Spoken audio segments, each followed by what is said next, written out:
તો પરસોત્તમ રૂપાલા સામે રાજપૂત સમાજમાં આક્રોશ વધી રહ્યો છે। ક્ષત્રિય સમાજ આ વખતે માફ કરવાના મૂડમાં નથી। ક્ષત્રિય સમાજની મહિલાઓ રૂપાલાનો વિરોધ કરી રહી છે। કરણી સેનાના મહિલા મોરચાના અધ્યક્ષનું મોટું નિવેદન। પદ્મિનીબા વાળાની ઓડિયો ક્લિપ વાયરલ થઈ છે। જયરાજસિંહ જાડેજાની બેઠક પહેલા ઓડિયો ક્લિપ વાયરલ થઈ। સમાધાનની વાત કરવાની થતી જ નથી, કોઈની માન મર્યાદા રાખવાની થતી નથી। બહેન દીકરીઓને શું સમજવાનું? રૂપાલાની ટિકિટ રદ થાય તેનો છે આ વખતે રાજપૂત સમાજની બહેનો દીકરીઓ પર વાર થયો છે। તો આ આખા રાજપૂત સમાજનો સવાલ છે।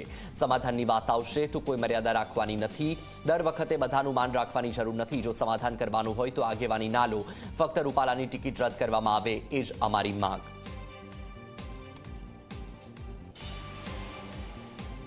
તો કહું કે જો કદાચ આવી રીતના આપણા સમાજના આગેવાનો આપણા રાજકીય પક્ષે લેવલે જે આ મોટા બધા છે એ લોકોને જો આ જ બધું કરવું હોય ને તો મહેરબાની કરી અને આવી આગેવાની ન લ્યો। એટલે આમાં જો સાચું ને સારું રિઝલ્ટ આવે તો સારું છે। બાકી આમાં એક જ વસ્તુ છે, સમાધાન કેવી રીતના કે આપણે રૂપાલાભાઈને ટિકિટ રદ કરવાની આવે, એક જ સમાધાન, બીજું કાંઈ સમાધાન નહીં। બીજી કોઈ ચર્ચા જ આમાં કરવાની નથી થતી। એની ટિકિટ રદ કરે, બીજાને ટિકિટ આપે, બસ। તો આપણી સાથે આ જ મામલે ગૌરવ દવે સંવાદદાતા લાઈવ જોડાયા છે। ગૌરવ, જે રીતે આ પરસોત્તમ રૂપાલાનો વિવાદ છે એ સંવાનું નામ નથી લઈ રહ્યો અને વધુને વધુ વકરી રહ્યો છે। હવે કરણી સેનાના મહિલા મોરચાના અધ્યક્ષ પદ્મિનીબા વાળા પણ મેદાનમાં આવ્યા છે, તેમનું પણ નિવેદન આવ્યું છે સામે, તેમનું શું કહેવું છે?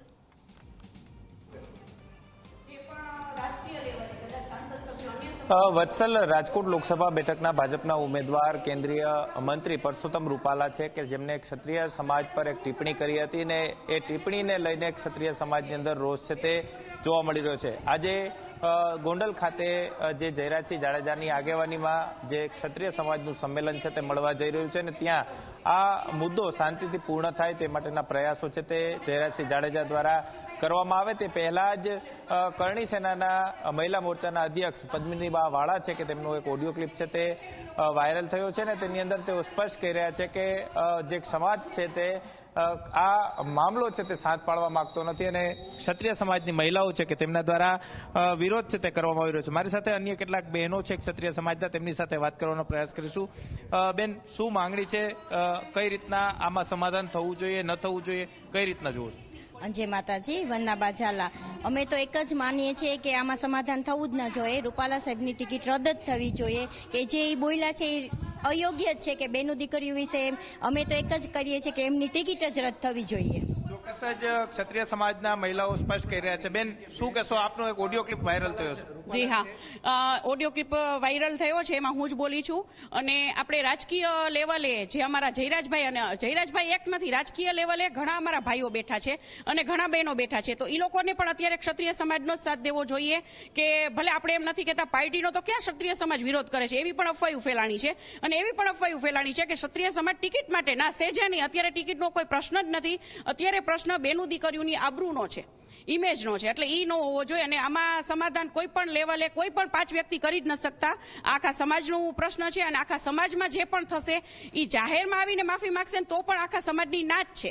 આપ પણ ભાજપનો ખેસ પહેરો છે, આપ પણ ભાજપમાં છો, શું કહેશો? ભાજપના જ ઉમેદવાર છે, હવે તમે તેમની ટિકિટ રદ થવી જોઈએ આવી માંગ તમે જ કરી રહ્યા છો?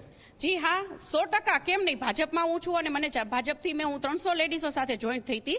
ભાજપને ના કોઈ લેવા, અમે વ્યક્તિગત રૂપાલાભાઈનો વિરોધ કરીએ છીએ, ભલે ભાજપ પાર્ટીમાં હોય। હું તો એ પૂછું છું, ભાજપ પાર્ટીમાં અન્ય બહેનો ને અન્ય ભાઈઓ છે તો એ લોકોને પણ એ જ પ્રશ્ન પૂછીશ કે કદાચ તમારા બહેનો વિશે, તમારા સમાજના બહેનો વિશે આ બોલ્યા હોત તો શું તમે રૂપાલાભાઈને એક્સેપ્ટ કરત?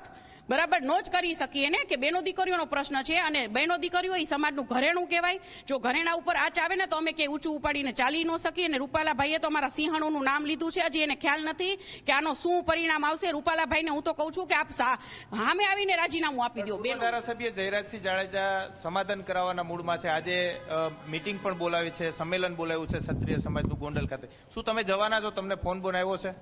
જી હા, ના, હું નથી જવાની।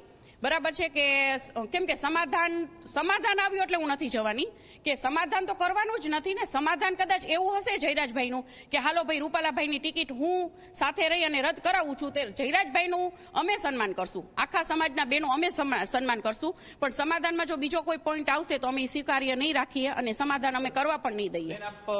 ભારતીય જનતા પાર્ટીમાં છો, જે રીતના વિરોધ કરી રહ્યા છો પુરુષોત્તમ રૂપાલાના, શિસ્ત ભંગના પગલા પણ આપની સામે લેવાય તેવી શક્યતાઓ છે, કઈ રીતના જુઓ છો? મારી સાથે એટલે મેં તો કોઈ એવો ભંગ કરેલો નથી, બરાબર છે. ભંગ કોને કરેલો છે એ બધાને ખ્યાલ છે કે રૂપાલાભાઈ અન્ય સમાજમાં જઈ એક સમાજને નીચો દેખાડે છે, એક સમાજને ઊંચો દેખાડે છે, બરાબર. તો હું રેડી છું, કદાચ મારા સમાજ માટે મારે કંઈ પણ કરવું હોય તો હું કોઈ પણ ઓલામાં રેડી છું, પણ આ વિરોધ તો રહેશે જ. શું સ્ટેન્ડ રહેશે? મારું સ્ટેન્ડ તો હંમેશા મારું પોતાનું વ્યક્તિગત તો હું વિરોધમાં જ રહીશ. કદાચ સમાજ સાથે અત્યારે હું છું અને હંમેશા સમાજ સાથે રહીશ, પણ આમાં રૂપાલાભાઈને માફી ન હોવી જોઈએ. રૂપાલાજી માટે તમે અહીં કામ કરશો નહીં કરો, શું તમારું સ્ટેન્ડ રહેવાનું છે? કારણ કે જીના હું બીજેપી પાર્ટી સાથે ચોક્કસ જોડાયેલી રહીશ, બરાબર છે. પણ રૂપાલાભાઈને કદાચ ટિકિટ રદ નહીં થાય તો હું એ પણ માંગ મૂકીશ કે મને બીજા સિટીમાં મૂકો, બરાબર. બીજા સિટીમાં હું બીજેપી પાર્ટીનો ખૂબ પ્રચાર કરીશ અને પૂરો સપોર્ટ આપીશ, પણ અહીંયા રાજકોટમાં રહીને રૂપાલાભાઈને હું સપોર્ટ નહીં કરી શકું. ચોક્કસ જ મારી સાથે અન્ય ક્ષત્રિય મહિલા સમાજના બહેનો છે. બેન, શું કહેશો? જે રીતના આ વિવાદ સર્જાયો છે, ક્ષત્રિય સમાજમાં રોષ છે, સ્વાભાવિક છે કે રોષ હોય, પણ માફી માંગી લીધી છે, હવે શું માંગ છે આપની? બસ અમે ખાલી એટલી જ માંગ કરીએ છીએ કે જયરાજભાઈ આજે સમાધાન ન કરે અને રૂપાલાભાઈની ટિકિટ રદ કરાવે. કેમ કે જેમ પદ્મિની બાવાળાએ કીધું, એ અમારા દીદી છે, અમે 10 વર્ષથી બધા હારે છીએ અને 10 વર્ષથી અન્ય સમાજ માટે કામ કરે છે. એવું નથી કે અમારા સમાજ માટે જ કામ કરે છે, બધી બહેનો દીકરીઓ માટે લડે છે એ 10 વર્ષથી, અને અમે લોકો એ લોકોની હારે જ છીએ દીદીની હારે. અમારી આખી ટીમ છે અને બધી અન્ય સમાજની દીકરીઓને એને સપોર્ટ કર્યો છે. તો આજે તો રૂપાલાભાઈ અમારા સમાજની દીકરીઓ માથે બોલ્યા છે, તો એ સપોર્ટ માન્ય રહેશે જ નહીં, એટલે રૂપાલાભાઈને તો કાઢવા જ પડશે. બેન, આપ કઈ રીતના જુઓ છો આ નિવેદન એમને જે આપ્યું છે, વિડીયો વાયરલ થયો છે, આનાથી રોષ સમગ્ર ગુજરાતના ક્ષત્રિય સમાજમાં જોવા મળ્યું, કઈ રીતના જુઓ છો તમે એને? જી, જય માતાજી. કૃપાલીબા જાડેજા. બસ મારા બે સહપાઠી બહેનોએ વાત કરી, પદ્મિની બાવાળા તેમજ શીતલબા, હું એમની સાથે જ છું અને એ જ રીતે કહું છું કે આપણે જે ટિકિટ છે રૂપાલાભાઈની એ રદ થવી જ જોઈએ. કારણ કે આ અમારે એક ક્ષત્રિય બહેનો માટે છે, આ અમે કોઈ ભાજપ કે એનો કોઈ વિરોધ આમાં છે જ નહીં, અને અમે દરેક વખતે કહીએ છીએ કે અમે ભાજપનો વિરોધ કર્યો જ નથી, એક આ વ્યક્તિગત જ.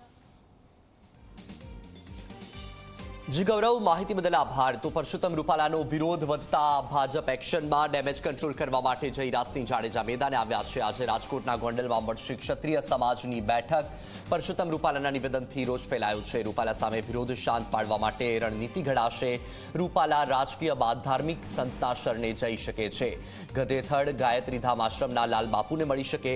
ક્ષત્રિય સમાજમાં નામના ધરાવતા સંત છે લાલબાપુ, ત્યારે પરસોત્તમ રૂપાલા લાલબાપુની માફી માંગી શકે છે. લાલબાપુના આશીર્વાદ લઈ માફ કરવા માટે વિનંતી કરશે. રૂપાલાને માફ કરવા લાલબાપુ ક્ષત્રિયોને અપીલ કરી શકે છે. મહત્વનું છે કે રાજ્યભરમાં ઠેર ઠેર રૂપાલાનો વિરોધ થઈ રહ્યો છે, ત્યારે પરસોત્તમ રૂપાલા સામેના વિરોધને ઠારવા માટે આજે રાજકોટના ગોંડલમાં ક્ષત્રિય સમાજની બેઠક મળવા જઈ રહી છે. પૂર્વ ધારાસભ્ય જયરાજસિંહ જાડેજા ડેમેજ કંટ્રોલ કરવા માટે પ્રયાસ કરશે. આ બેઠકમાં રાજ્યસભાના સાંસદ અને વાંકાનેર રાજવી કેસરી દેવસિંહ ઝાલા સહિત અનેક નામી ક્ષત્રિય આગેવાનો જોડાશે.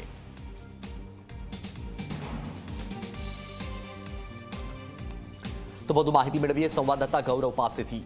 ગૌરવ, જે રીતે પરસોત્તમ રૂપાલાનો વિવાદ છે સતત વધી રહ્યો છે, જ્યાં જે રીતે અત્યારે પદ્મિની બાવાળાએ પણ કહ્યું કે સમાધાન કરવા માટે તેઓ કોઈ પણ મુદ્દે તૈયાર નથી, બીજી તરફ આજે ગોંડલમાં પણ એક બેઠક મળવાની છે અને જે રૂપાલા છે એ સંતોના શરણે જાય તેવી પણ એક શક્યતાઓ જોવા મળી રહી છે. શું અપડેટ?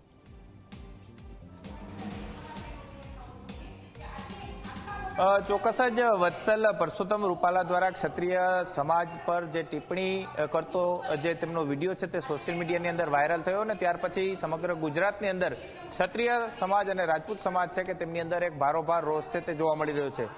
ક્યાંક આ આખો મામલો છે તે સામે આવ્યો, ત્યાર પછી ગોંડલના પૂર્વ ધારાસભ્ય જયરાજસિંહ જાડેજાની આગેવાનીમાં આજે ક્ષત્રિય સમાજનું સંમેલન એટલે કે આ બેઠક છે તે મળવા જઈ રહી છે, ને તેની અંદર એક જ મુદ્દો છે કે જે પરસોત્તમ રૂપાલાનો જે વિવાદ ચાલી રહ્યો છે તે વિવાદ કઈ રીતના સમી શકે.